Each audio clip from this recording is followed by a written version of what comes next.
नमस्कार दोस्तों, आज की इस वीडियो में हम सकट चौथ की कहानी सुनेंगे।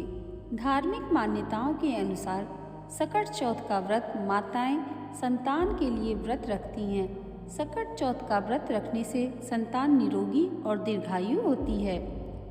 इस पावन दिन भगवान गणेश की विधि विधान से पूजा अर्चना की जाती है।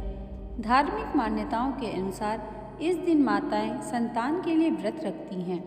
सकट चौथ का व्रत रखने से संतान निरोगी और दीर्घायु होती है। तो चलिए सकट चौथ की कहानी शुरू करते हैं। एक शहर में देवरानी जेठानी रहती थी। जेठानी अमीर थी और देवरानी गरीब थी। देवरानी गणेश जी की भक्त थी। देवरानी का पति जंगल से लकड़ी काटकर बेचता था और अक्सर बीमार रहता था। देवरानी जेठानी के घर का सारा काम करती और बदले में जेठानी बचा हुआ खाना, पुराने कपड़े आदि उसको दे जाती थी। इसी से देवरानी का परिवार चल रहा था। माघ महीने में देवरानी ने तिल चौथ का व्रत किया। आज आने का तिल व गुड़ लाकर तिलकुट्टा बनाया। पूजा करके तिल चौथ की कथा सुनी और तिलकुट्टा छीके में रख दिया और सोचा कि चांद उगने पर पहले तिलकुट्टा और उसके बाद ही कुछ और खाएगी। कथा सुनकर वह जेठानी के यहाँ चली गई। खाना बनाकर जेठानी के बच्चों से खाना खाने को कहा तो बच्चे बोले, माँ ने व्रत किया है और माँ भूखी हैं। जब माँ खाना खाएंगी हम भी तभी खाएंगे। जेठ जी को खाना खाने को कहा तो जेठ जी बोले, मैं अकेला नहीं खाऊंगा। जब चांद निकलेगा तब सब खाएंगे, तभी मैं भी खाऊंगा। जेठानी ने उसे कहा कि आज तो किसी ने भी अभी तक खाना नहीं खाया, तुम्हें कैसे दे दूं? तुम सुबह सवेरे ही बचा हुआ खाना ले जाना। देवरानी के घर पर पति बच्चे सब आस लगाए बैठे थे कि आज तो त्योहार है, इसलिए कुछ पकवान आदि खाने को मिलेगा। परंतु जब बच्चों को पता चला कि आज तो रोटी भी नहीं मिलेगी तो बच्चे रोने लगे। उसके पति को भी बहुत गुस्सा आया। कहने लगा, सारा दिन काम करके भी जो 2 रोटी ना मिल सकी तो काम क्यों करती हो? पति ने गुस्से में आकर पत्नी को कपड़े धोने के धोवन से मारा। धोना हाथ से टूट गया तो पाटे से मारा। वह बेचारी गणेश जी को याद करती हुई रोते रोते पानी पीकर सो गई। उस दिन गणेश जी देवरानी के सपने में आए और कहने लगे, धोवने मारी, पाटे मारी, सो रही है या जाग रही है? वह बोली, कुछ सो रही हूँ, कुछ जाग रही हूँ। गणेश जी बोले, भूख लगी है, कुछ खाने को दे। देवरानी बोली, क्या दूँ? मेरे घर में तो अन्न का एक दाना भी नहीं है। जेठानी बचा कुचा खाना देती थी, आज वह भी नहीं मिला। पूजा का बचा हुआ तिलकुट्टा छीके में पड़ा है, वही खा लो। तिलकुट्टा खाने के बाद गणेश जी बोले, धोने मारी, पाटे मारी, निमटाई लगी है, कहाँ निपटे? वह बोली, यह बड़ा घर, जहाँ इच्छा हो वहाँ निमट लो। फिर गणेश जी बच्चे की तरह बोले, अब कहाँ पूछूं? नींद में मग्न अब देवरानी को बहुत गुस्सा आया कि तब से तंग किए जा रहे हो। सो बोली, मेरे सर पर पूछो और कहाँ पूछोगे? सुबह जब देवरानी उठी तो यह देखकर हैरान रह गई कि पूरा घर हीरे मोती से जगमगा रहा है। सिर पर जहाँ विनायक जी पोंछनी कर गए थे वह हीरे के टीके व बिंदी जगमगा रहे थे।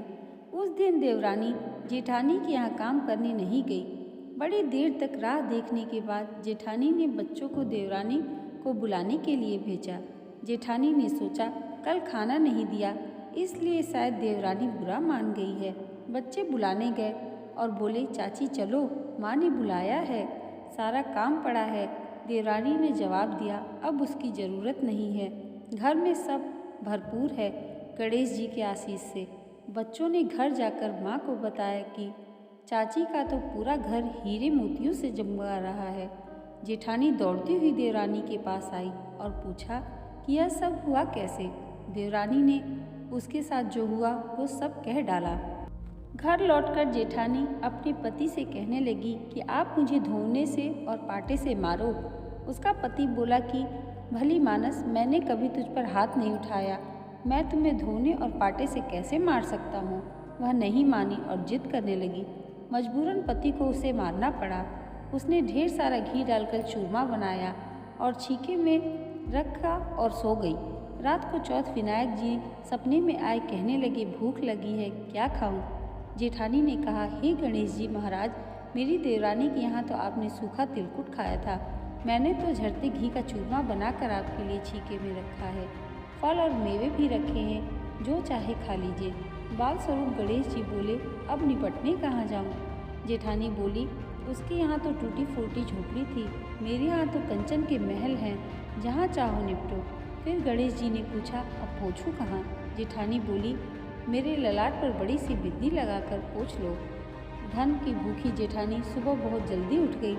सोचा घर हीरे जवाहरात से भर चुका होगा, पर देखा तो पूरे घर में गंदगी फैली हुई थी। तेज बदबू आ रही थी। उसके सिर पर भी बहुत सी गंदगी लगी हुई थी। उसने कहा, हे गणेश जी महाराज, यह आपने क्या किया? मुझसे रूठे और देवरानी पर टूटे? जेठानी ने घर और की सफाई करने की बहुत कोशिश करी, परंतु गंदगी और ज़्यादा फैलती रही। जेठानी के पति को मालूम चला तो वह भी बहुत गुस्सा हुआ और बोला, तेरे पास इतना सब कुछ था, फिर भी तेरा मन नहीं भरा। तब परेशान होकर जेठानी ने गणेश जी से विनती करके क्षमा मांगी। गणेश जी ने कहा, देवरानी से जलन के कारण तूने जो किया है, यह उसका फल है। फिर गणेश जी के कहे अनुसार जेठानी ने अपने धन का आधा हिस्सा अपनी देवरानी को दे दिया।